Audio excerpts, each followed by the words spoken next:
आज video conferencing के जरिए रोजगार मेले के तहत सरकारी महकमों में और इदारों में मुंतखब 70,000 मुलाजमीन को देंगे तकर्रूरी नामे। मुल्क में 43 मकामात पर हो रहा है रोजगार मेले का इनेकाद।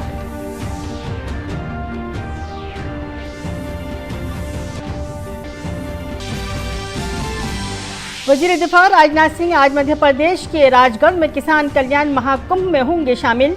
प्रोग्राम में किसानों के खाते में 6,423 करोड़ रुपए की रकम सिंगल क्लिक से की जाएगी मुंतकिल।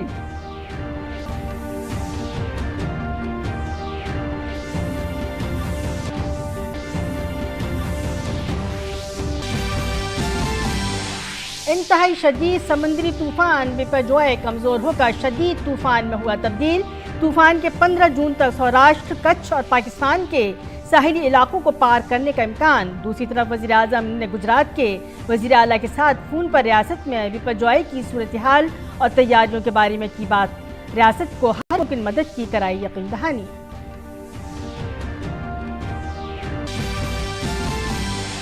खुर्दा महंगाई की शरह 2 साल की सबसे निचली सतह पर। मई में 4.25% पर पहुंची। खाने पीने के सामान की कीमतें घटने के सबब महंगाई में गिरावट।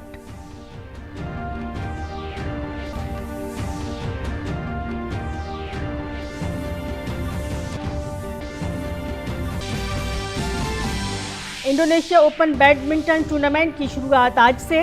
पहले दौर में भारतीय star shuttler PV Sindhu, Saina Nehwal, HS Prannoy, Kidambi Srikanth और लक्ष्य सेन पेश करेंगे भारतीय चैलेंज।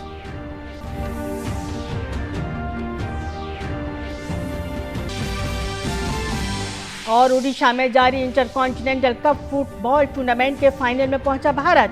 विनुआटो को 1-0 से हराकर पॉइंट टेबल में चोटी पर बनाई जगह। जुमेरात को फाइनल में लेबनान से होगा मुकाबला।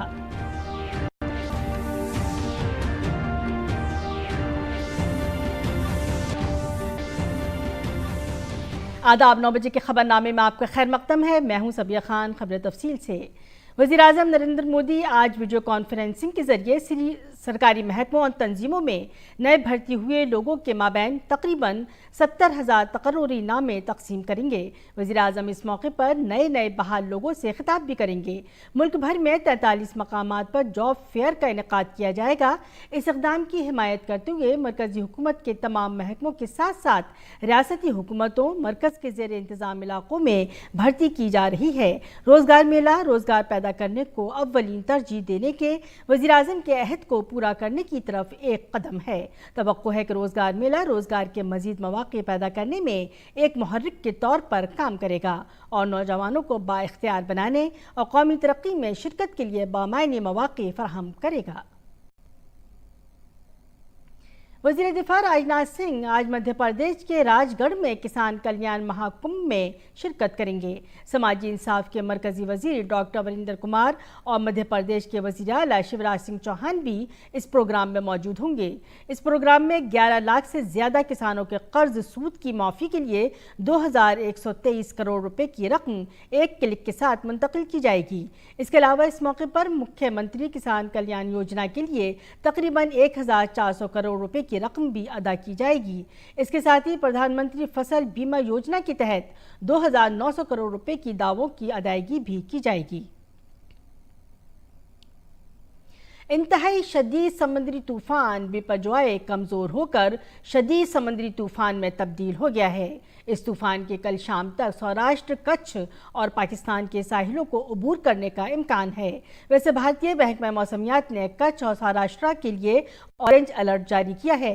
दरियासना कंडाला में दीनदयाल पोर्ट अथॉरिटी के हुक्काम ने नशेबी इलाकों के लोगों को गांधी धाम में पनाहगाहों में मुंतकिल करना शुरू कर दिया है। 14 जून की सुबह तक इसके शुमाल की तरफ बढ़ने का इम्कान है। फिर 15 जून की शाम तक समंदरी तूफान के सौराष्ट्र, कच्छ और पाकिस्तान के करीब के साहिली इलाकों से गुजरने का इम्कान है। समुद्री तूफान बिपरजॉय से निपटने के लिए तैयारियां तेज कर दी गई हैं। गुजरात के वज़ीर आला भूपिंदर पटेल ने कहा कि वज़ीर आज़म नरेंद्र मोदी ने टेलीफोनिक बातचीत के जरिए गुजरात में तूफान बिपरजॉय की सूरत हाल और तैयारी के बारे में दरियाफ्त किया। वज़ीर आज़म ने मौजूदा सूरत हाल में गुजरात को हर मुमकिन मदद का यकीन दिलाया। हुक्काम ने बताया कि समुद्री तूफान बिपरजॉय के पेश नज़र बॉर्डर सिक्योरिटी फोर्स, यानी BSF ने गुजरात में अपनी मैरीन विंग की इमलाक और अहलकारों की हिफाजत का हुक्म दिया है। कश्तियों और तकरीबन 1 दर्जन तैरती सरहदी चौकियों को महफूज लंगर खाने में मुंतकिल किया जा रहा है। महाराष्ट्र के पालघर जिलाई इंतजामिया ने समुद्री तूफान बिपरजॉय की वजह से 13 जून से 15 जून तक साहिल के करीब लोगों की नक्लो हरकत पर पाबंदी आयद कर दी है, जबकि तूफान बिपरजॉय की वजह से 67 ट्रेनें मनसूख कर दी गई हैं। रेलवे मुसाफिरों को ज़ाब्ते के मुताबिक उनके टिकट की रकम वापस कर दी जाएगी।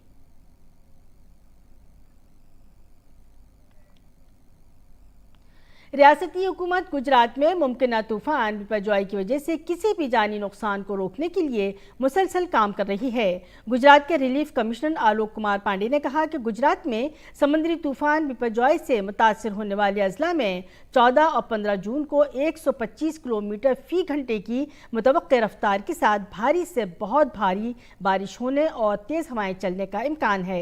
उन्होंने कहा कि 13 जून से पहले मरहले में साहिली समंदर से 0 से 5 किलोमीटर और फिर 5 से 10 किलोमीटर के फासले पर बसे लोगों को महफूज मकामात पर मुंतकिल किया जाएगा। इसमें बच्चों, हामिला खवातीन और बुजुर्गों को तरजीह दी जाएगी। आप जैसा कि सभी जानते हैं कि बिपरजॉय साइक्लोन गुजरात को से लगभग 300 डिफरेंट डिस्ट्रिक्ट पोरबंदर और कच्छ से 300 से 400 किलोमीटर दूरी पर है और 9-10 किलोमीटर पर घंटे की आवाज़ की स्पीड से आगे बढ़ रहा है। इसके लिए स्टेट गवर्नमेंट, केंद्र सरकार सभी इक्विप्ड हैं और हम लोग लोकल एडमिनिस्ट्रेशन के साथ मिल करके ट्राई ये कर रहे हैं कि कम से कम जानहानि और ये सब चीज़ें हों, लोगों को इवैक्यूएट किया जा सके। हमारे जो ये 6-7 ज़िले हैं, इनके 0 से 5 किलोमीटर के बीच के जो आने वाले विलेजेस हैं उनकी संख्या और 5 से 10 किलोमीटर के बीच में आने वाली जो संख्या है उसको हमने आइडेंटिफाई किया है लोकल एडमिनिस्ट्रेशन की मदद से। और इनमें हम जितने भी लोग हैं जो पर्टिकुलरली कच्चे हाउस में हैं या प्रेग्नेंट लेडीज़ हैं, वृद्ध लोग हैं, इनको सबको हम इस तरीके से लोकल एडमिनिस्ट्रेशन के साथ मिलकर के कोशिश कर रहे हैं कि इवैक्यूएट होकर के शेल्टर हाउसेज में, जो हमारे शेल्टर हाउस बने हुए हैं डिसास्टर के, या फिर प्राइमरी एजुकेशन की स्कूलों में, क्योंकि उनमें छुट्टी कर दी गई है इन 3-4 दिनों के लिए, और या फिर किसी गवर्नमेंट बिल्डिंग में एकोमोडेट कर सकें जिससे वो सेफ और साउंड रहें।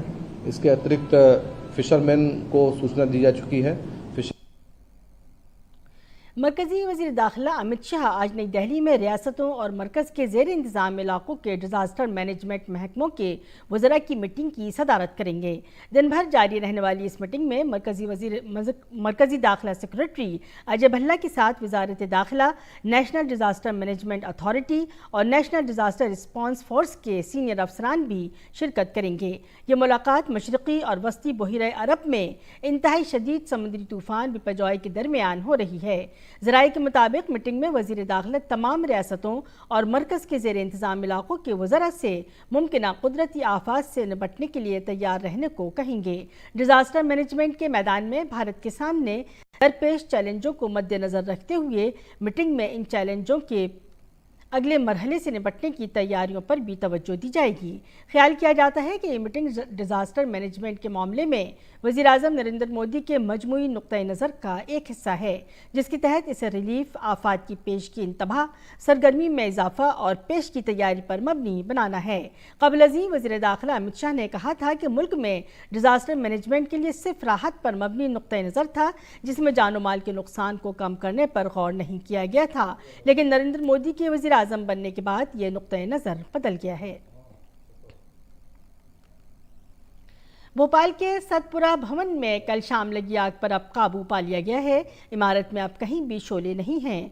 फौज और CISF समेत तमाम एजेंसियों ने आग पर काबू पाने के लिए जंगी सतह पर काम किया। गुज़श्ता शाम तीसरी मंजिल पर वाक़ई महकमा क़बायली उमूर में लगी आग छठी मंजिल तक पहुँच गई थी। वाक़े में कोई जानी नुकसान नहीं हुआ, ताहम कई अहम दस्तावेज़ात और कंप्यूटर जलकर राख हो गए हैं। वज़ीर आला शिवराज सिंह चौहान ने कल वज़ीर आज़म नरेंद्र मोदी से फ़ोन पर बात की और सतपुरा के वाक़े के बारे में जानकारी दी। वज़ीर आज़म ने वज़ीर आला को मरकज़ से हर मुमकिन मदद का यकीन दिलाया था। भोपाल के जिला कलेक्टर आशीष सिंह ने बताया कि भोपाल के सतपुरा भवन में लगी आग पर काबू पा लिया गया है। उन्होंने कहा कि CISF और फौज समेत तमाम एजेंसियां आग पर काबू पाने के लिए इकट्ठे हुई और अब आग पर काबू पा लिया गया है। आग पर काबू पा लिया गया है और हमारी टीम ने वहां पर जाके काम करना भी शुरू कर दिया है। चौथे फ्लोर पे जाके वहां पे कुछ चीजें जो सुलग रही थी उनको बुझाने का भी काम किया है। हम लोग ये श्योर हो जाना चाहते हैं कि हमारी टीम के जाने से पहले वहां पर कोई भी उनको असुविधा न हो जब टीम वहां पर लास्ट में चीजें बुझाने पहुंचे। इसीलिए हम लोग एहतियातन अभी थोड़ा फोम और पानी का यूज कर रहे हैं, लेकिन आज पूरी तरीके से नियंत्रण में है। कहीं पर भी लपटे नहीं है। जो कुछ चीजें सुलग रही है उनको बहुत जल्दी ही बुझा देंगे। कौमी तहकीकाती एजेंसी ने हुर्रियत दहशतगर्दाना फंडिंग मामले में जम्मू कश्मीर में ताजिर जहूर अहमद शाह टाली की 17 जायदादें कुर्क कर ली हैं। NIA की टीम ने शुमाली कश्मीर जिले के हिंदवाड़ा इलाके में वाक़ बेबघाटपुरा और कछवारी गांवों में अवटाली के नाम पर दर्ज गैर मनकुला जायदादों को कर्क किया है। मुंजमद की गई जायदादों में बुनियादी तौर पर अवटाली की ज़मीन शामिल है, जो दहशतगर्दी की माली आयनत के तौर मामले में मुलजिम है। इन जायदों को कर्क करने का फैसला मई में नई दिल्ली की खुसूसी NIA अदालत के जारी करदा हुक्म की बुनियाद पर लिया गया था। दरहकीकत जहूर अहमद शाह वटाली को 2017 में NIA ने गिरफ्तार किया था और उस पर सख्त कानूनी का सरगर्मियाँ कानून की मुख्तलिफ दफ़ात के तहत मुकदमा दर्ज किया गया था। गुज़श्ता साल मई में ट्रायल कोर्ट ने वटाली और दीगर अफराद के खिलाफ 2017 में जम्मू कश्मीर में मुबैना अस्करियत पसंदी और अलहदगी पसंद सरगर्मियों से मुताल्लिक एक मामले में मुलव्वस होने के इल्ज़ाम तय किए थे। भारतीय जनता पार्टी के कौमी सदर JP नड्डा हिमाचल प्रदेश के 3 रोज़ा दौरे पर हैं। JP नड्डा आज अपने आबाई ज़िला बिलासपुर में मौजूद होंगे, जहां वो BJP कारकुनों से मुलाकात करेंगे और पार्टी की तंजीम को मजबूत करने के तरीक़ों पर बातचीत करेंगे। पीर को JP नड्डा ने हिमाचल के कई इलाकों का दौरा किया और जलसे आम से खिताब भी किया था। हुकूमत ने कोविन पोर्टल से डेटा लीक होने की मीडिया रिपोर्ट्स की तरदीद की है। वजारत सेहत ने कहा है कि ऐसी मीडिया रिपोर्ट्स बेबुनियाद और शरारत पर मबनी हैं। वजारत के मुताबिक कोविन पोर्टल मुकम्मल तौर पर महफूज है। इसमें डेटा की राजदारी को बरकरार रखने के लिए खातिर खा इंतजाम किए गए हैं। इसके अलावा पोर्टल के हिफाजती इंतजाम और सारिफिन की शनाख्त और रसाई के लिए किए गए इंतजाम का भी बाकायदगी से जायजा लिया जाता है। वजारत के मुताबिक पोर्टल के डेटा तक रसाई OTP पर मबनी तस्दीक के जरिए ही मुमकिन है। वजारत ने कहा है कि सोशल मीडिया पर कुछ पोस्टों के दावे गलत हैं कि इन लोगों का डेटा जहां कोविड वैक्सीन दी गई है कोविन पोर्टल से टेलीग्राम पोर्ट के जरिए निकाला गया है। कोविन पोर्टल बनाने वाली टीम ने कहा है कि OTP के बगैर पोर्टल से किसी भी डेटा तक रसाई हासिल नहीं की जा सकती। दरियासना वजारत सेहत ने भारतीय कंप्यूटर एमरजेंसी रिस्पॉन्स टीम से पूरे मामले की तहकीकात करने और अपनी रिपोर्ट पेश करने को कहा है। इसके अलावा कोविन पोर्टल के मौजूदा सिक्योरिटी इंतजाम का जायजा भी शुरू कर दिया गया है। कौमी शुमारियात के दफ्तर ने नए आदादोशुमार जारी किए हैं। आदादोशुमार के मुताबिक हिंदुस्तान की खुर्दा अफरात ज़र की शरह मई में मुसलसल चौथे महीने कम होकर अप्रैल में 4.7 से कम होकर 4.25% हो गई। कंज्यूमर प्राइस इंडेक्स महंगाई मई के 25 महीनों में सबसे कम है। अप्रैल में खुर्दा अफरात ज़र अक्टूबर 2021 के बाद सबसे कम है, जब ये 4.48% थी।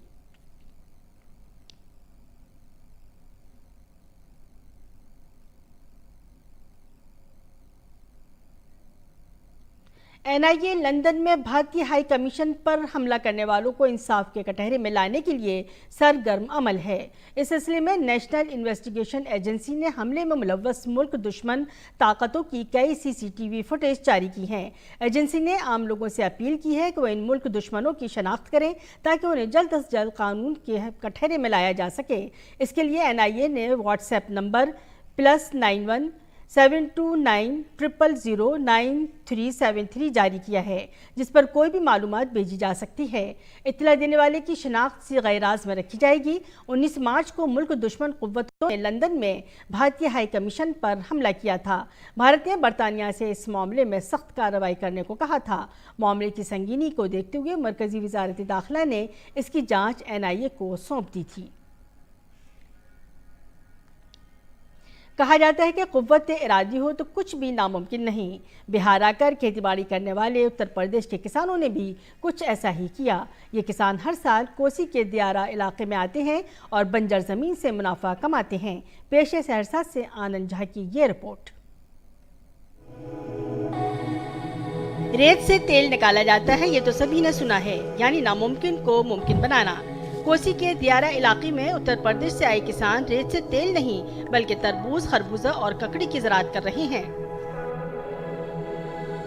कोसी को बिहार का दुख कहा जाता है क्योंकि ये इलाका साल के 5 माह सैलाब की जद में रहता है, लिहाजा खास और अहम फसलें यहाँ पर नहीं हो पाती हैं। लेकिन कहते हैं कि दिल में कुछ करने का पुख्ता इरादा कर लिया जाए तो नामुमकिन को भी मुमकिन बनाया जा सकता है।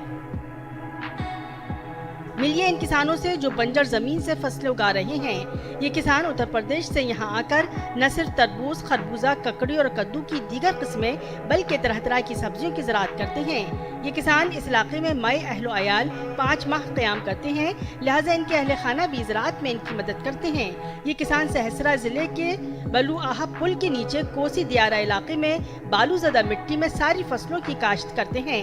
नवंबर के महीने में ये किसान यहाँ आते हैं और सैलाब आने से पहले उत्तर प्रदेश वापस चले जाते हैं। कोसी का जमीन है बालू का, यहाँ पे हम लोग 8-10 साल से खेती करते हैं। ये बलुआ पुल से लेके नेपाल तक जितना भी ये बालू वाला जमीन है यहाँ पे सब पे खेती होता है। यूपी से आए हैं, बलुआ पुल के नीचे सारसा कोसी नदी पे खेती कर रहे हैं तरबूज वाला, यहाँ से लगा कर नेपाल तक का खेती है। इस काम के लिए ये किसान मकामी लोगों से 700 एकड़ अराजी लीज पर लेते हैं। इनकी फसलों की मांग न सिर्फ बिहार बल्कि उत्तर प्रदेश, आसाम और त्रिपुरा जैसी रियासतों में भी है, लिहाजा इन्हें इन फसलों से बेहतरीन मुनाफा मैसर आता है। ये बालू की ढेर है जिस पर ये सोने की भाव की कीमत में उपजा करके अपना 2 पैसा कमा रहे हैं। कल तक बिहार की कोसी दियारा की जो जमीन बंजर समझी जाती थी, आज इन किसानों की मेहनत और लगन के बाइस जरखेज बन गई है। इसी को कहते हैं सच्ची लगन और अज़्म मसम्मम। Bureau report, DD news Urdu खबरें।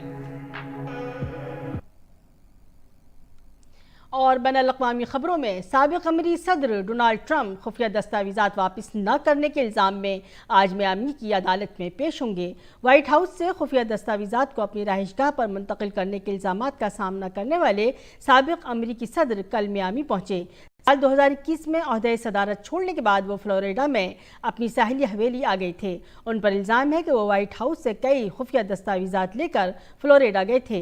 साबिक़ अमेरिकी सदर को एक के बाद एक कई इल्ज़ामात का सामना है। डोनाल्ड ट्रंप ने इन इल्ज़ामात को बेबुनियाद करार दिया है। वहीं पाकिस्तान के साबिक़ वज़ीर-ए-आज़म इमरान खान और उनकी जमात के खिलाफ 9 मई के तशद्दुद के मामले में शहबाज शरीफ हुकूमत ने कौमी असम्बली में मुजरिमों के खिलाफ कार्रवाई की तजवीज़ को मंजूरी दे दी है। करारदाद में मुतालबा किया गया था कि तशद्दुद में मुलव्वस सियासी जमात और उसके रहनुमा के खिलाफ सख्त फौजी कानून के तहत फौरी कार्रवाई की जाए। कौमी असम्बली के ऑफिशियल ट्विटर हैंडल में कहा गया कि वज़ीर दिफा ख्वाजा आसिफ की जानिब से ऐवान ज़ेरी में पेश की गई जो अक्सरियत से मंजूर हो गया। करारदाद के मुताबिक एक सियासी जमात और उसके रहनुमाओं ने तमाम हदें पार करते हुए 9 मई को फौजी इदारों पर हमला किया, इससे मुल्क के इदारों और कौम को नाकाबिल इतलाफी नुकसान पहुंचा। खान की पाकिस्तान तहरीक इंसाफ पार्टी का नाम लिए बगैर करारदाद में मुतालबा किया गया कि ऐसे तमाम अनासिर के खिलाफ कानून और आइन के मुताबिक कार्रवाई की जाए। करारदाद में कहा गया कि मुजरिमों के खिलाफ कार्रवाई में कोई ताख़ीर नहीं होनी चाहिए। 9 मई को इस्लामाबाद में नीम फौजी रेंजर्स के हाथों खान की गिरफ्तारी के बाद मुल्क भर में पुरतशद्दुद मुजाहिरे शुरू हो गए थे। इमरान खान की पार्टी के कारकुनों ने 20 से ज़ायद फौजी तनसीबात और सरकारी इमारतों में तोड़ फोड़ की, जिनमें Lahore core commander house, Mianwali airbase और फैसलाबाद में ISI की इमारत शामिल थी। रावलपिंडी में आर्मी हेडक्वार्टर पर भी मुश्तइल हुजूम ने हमला किया था। अमेरिका 10 साल बाद एक बार फिर यूनेस्को में शामिल होगा और इसके साथ उसने बकिया 600 मिलियन अमेरिकी डॉलर अदा करने पर भी रजामंदी जाहिर कर दी है। यह ऐलान गुज़श्ता रोज़ अक़वाम मुत्तहिदा के सकाफती और साइंसी इदारे यूनेस्को ने किया।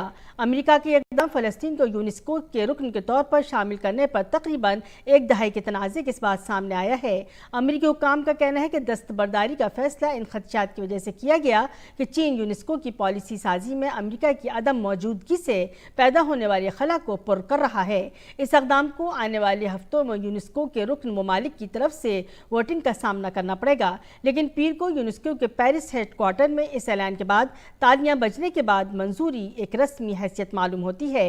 किसी एक मुल्क ने भी इस मुल्क की वापसी पर एतराज़ नहीं किया जो कभी एजेंसी का सबसे बड़ा फाइनेंसर था।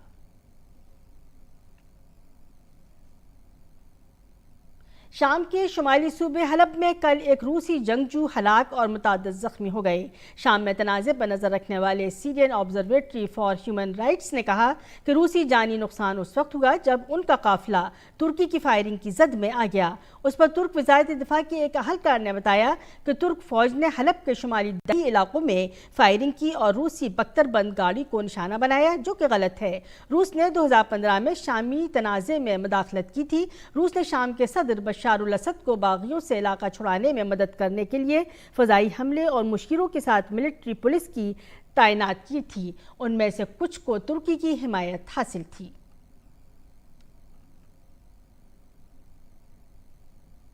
नाजरीन, अब पेश है दिल्ली से शाये उर्दू अखबारात का मुख्तसर जायजा।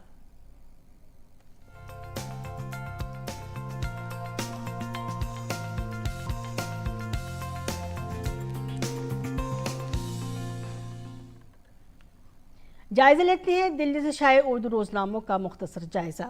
सबसे पहले नजर डालेंगे रोजनामा इनकलाब के सफ़े अव्वल पर, जिसने अहम खबर की सुर्खी इस तरह बनाई है। हिंदुस्तान खवातीन की ज़ेर क़यादत तरक्की के मिशन पर काम कर रहा है, वज़ीर आज़म मोदी। वहीं दूसरी खबर की अहम सुर्खी इस तरह है, समुद्री तूफ़ान बिपरजॉय ख़तरनाक हुआ, मुंबई में 6 अफराद बह गए। वज़ीर आज़म ने आला सतही मीटिंग में सूरत हाल का जायज़ा लिया। और खेल की खबरों में मज़कूर अखबार की अहम खबर की सुर्खी इस तरह है, जोकोविच एक बार फिर सर फहरिस्त, खवातीन में स्विका टेक नंबर 1। जायज़ा लेंगे रोज़नामा राष्ट्रीय सहारा के सफ़े अव्वल का, जिसने अहम खबर की सुर्खी इस तरह बनाई है, कसीर जहती मालियाती इदारों में इस्लाहात, डेटा की शमूलियत ज़रूरी, डिजिटलाइजेशन से हिंदुस्तान में इनकलाबी तब्दीली, हिंदुस्तान सिर्फ खवातीन को बाइख्तियार बनाने तक महदूद नहीं, G20 इजलास में वज़ीर आज़म का वीडियो पैगाम। और ज़ेर नज़र अखबार की आलमी खबर की सुर्खी इस तरह है, रूस का कई महाजों पर यूक्रेन के हमलों को नाकाम बनाने और फौजी साजो सामान तबाह करने का दावा। तो नाजरीन, ये था आज के अखबारात का मुख्तसर जायज़ा। इसी के साथ बढ़ेंगे अगली खबर की तरफ। योगा का एक आसन जिसके बाकायदा मश्क से कमर दर्द, रीढ़ की हड्डी और सर्वाइकल जैसे मसाइल से राहत मिलती है। इसके साथ साथ तौलीदी आज़ा से मुतालिक बीमारियां भी दूर होती हैं। इस आसन का नाम बिलाउसन आसन है। कैसे करते हैं इस आसन को, बता रही हैं आचार्य प्रतिष्ठा।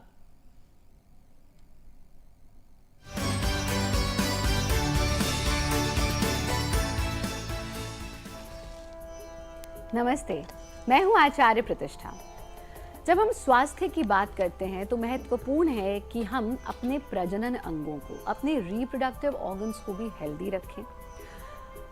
चाहे महिलाओं के रिप्रोडक्टिव ऑर्गन्स हैं, चाहे पुरुषों के, दोनों ही स्थिति में बिलाव आसन एक बहुत महत्वपूर्ण आसन है, जिसका नियमित अभ्यास हमारी जितनी भी रिप्रोडक्टिव ऑर्गन से जुड़ी हुई समस्याएं हैं, फिर चाहे वो लो स्पर्म काउंट है, चाहे वो इनफर्टिलिटी है, चाहे वो कंसीव न कर पाना है, चाहे वो PCOS, PCOD है, इवन हमारा जो हार्मोनल इम्बैलेंस है, वो भी बिलाव आसन के नियमित अभ्यास से ठीक होता है।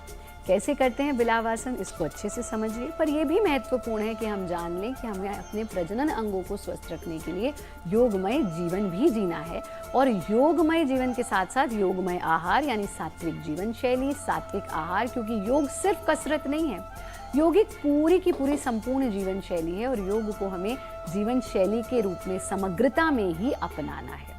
बिलाव आसन के लिए हम अपने घुटने के बल आ जाते हैं। जैसे जब आप छोटे थे तो क्रॉलिंग करते थे ना, बस वही स्थिति हमें ले लेनी है, क्रॉलिंग वाली, यानी कि हम इस स्थिति में आ जाते हैं, दोनों हथेलियां जमीन पर और दोनों पंजे जमीन पर। गर्दन को बिल्कुल ढीला छोड़ दीजिए, पेट को बिल्कुल ढीला छोड़ दीजिए और यहाँ से सांस भरते हुए कमर को अंदर नीचे की ओर दबाना, हिप्स को ऊंचा उठाना, चेहरे को ऊंचा उठाना, सीने को भी ऊंचा उठाना। कंप्लीट इनहेलेशन पूरा कमर का आर्क बन चुका है। अब यहाँ से सांस छोड़ते हुए अपने हिप्स को आगे की ओर पुश करेंगे, गर्दन को भी आगे लटका देंगे और कमर को गोल कर लेंगे। Inhale, exhale, inhale, exhale, inhale, exhale। जब आप सांस छोड़ेंगे तो स्वतः मूल बंध लग जाएगा, यानी आपकी गुदा पूरी तरह से संकुचित हो जाएगी और फिर यहीं से वज्रासन में बैठकर शरीर को ढीला छोड़ देंगे। बिलावासन का अभ्यास आप कम से कम 10 बार प्रतिदिन कर सकते हैं और अधिक से अधिक आप इसको 3 रिपीटिशंस तक भी ले सकते हैं। बिलाव आसन करते समय मूल बंध स्वतः लग जाता है, यानी हमारा जो एनस है, जो गुदा है, उसको हम कॉन्ट्रैक्ट कर लेते हैं। तो आप बिलाव आसन का अभ्यास नियमित रूप से करें। हमारा कार्यक्रम देखते रहें। योगी बने, उपयोगी बने, सहयोगी बने, निरोगी बने।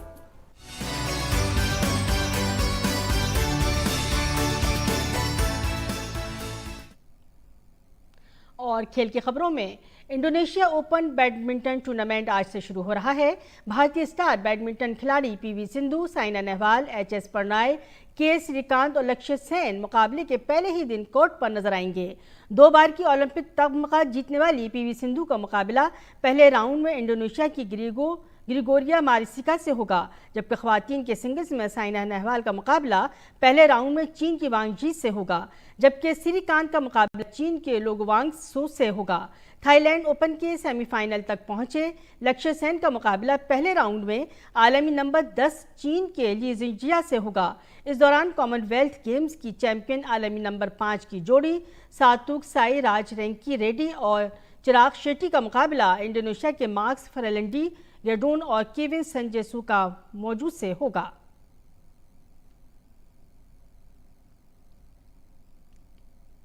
भारत ने ओडिशा में जारी इंटरकॉन्टिनेंटल कप फुटबॉल टूर्नामेंट के फाइनल में जगह बना ली है।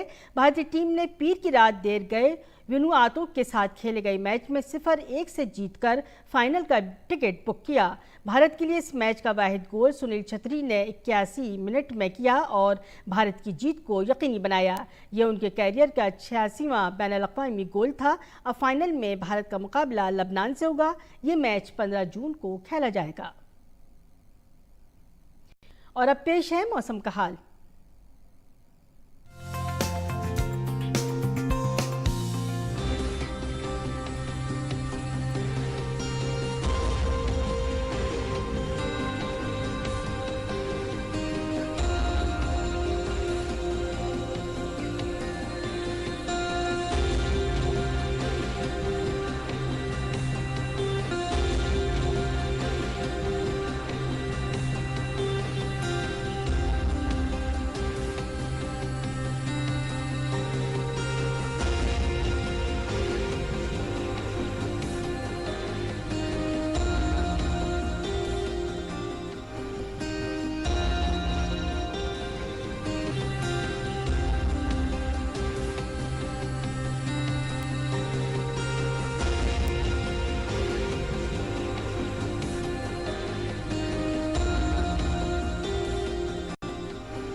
इसी के साथ 9 बजे का खबरनामा अपने अख्ताम को पहुंचा। इजाज़त दीजिए, आदाब।